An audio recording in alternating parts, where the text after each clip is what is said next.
একটা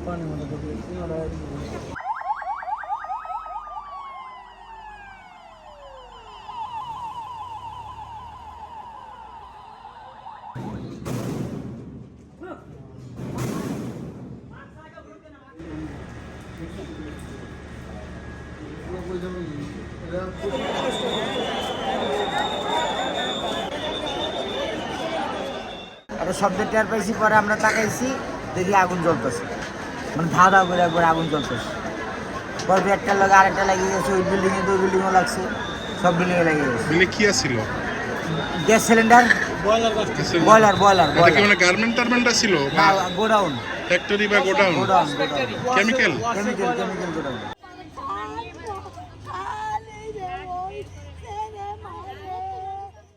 ধুমা হয়ে গেছে, আমি আমাকে বাঁচাতে পারিনি, আমি চলে আসছি। আমার পর গেটে সবাই বলতেছে গেটে তালা মারা ছিল, ও বেরোনোর পরে গেটে তালা ছিল। কেন গেটে তালা ছিল এটা বড় প্রশ্ন। গেটে তালা না হলে কিন্তু পোলাপান বের হয়ে যেত, কারণ পাশের ফ্যাক্টরিতে আগুন লাগছিল। ওদের ফ্যাক্টরিতে কিন্তু নয়, ওখান থেকে সিটটা দিতে তারা বেরিয়ে থাকতো। আর ভিতরে যারা ছিল, আমরা সবাইকে, মহিলারা ছিল অনেক পুরুষরা ছিল, এদেরকে সবাইকে ধরাধরি করে নামিয়ে নিয়ে আসি। আর কিছুক্ষণ পরে চলো ফায়ার সার্ভিস এসে হচ্ছিল আমাদের ওখান থেকে সবাইকে সরিয়ে ফেলে। কিন্তু আমার কাছে তখনই মনে হচ্ছিল যে ভিতরে কেউ আছে, কিন্তু আমরা বারবার যেতে চাচ্ছিলাম, আমাদেরকে যেতে দিচ্ছিল না। ওনারা বলতেছিল যে সবাইকে বের করে ফেলছে, কিন্তু এখন তো দেখছি যে সবাইকে ওনারা বের করতে পারে না। আমরা এই পর্যন্ত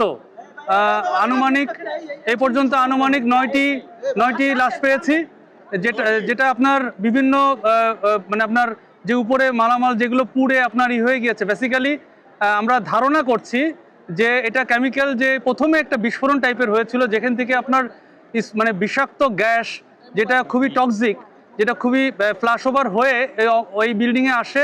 আমরা ধারণা করছি কিন্তু বিষয়টা যে এটা ইনহেল করে তাৎক্ষণিক ইনারা হয়তো মৃত্যুবরণ করেছেন, আমরা ধারণা করছি, এবং এই কারণে উনারা তো সরতে পারেন নাই।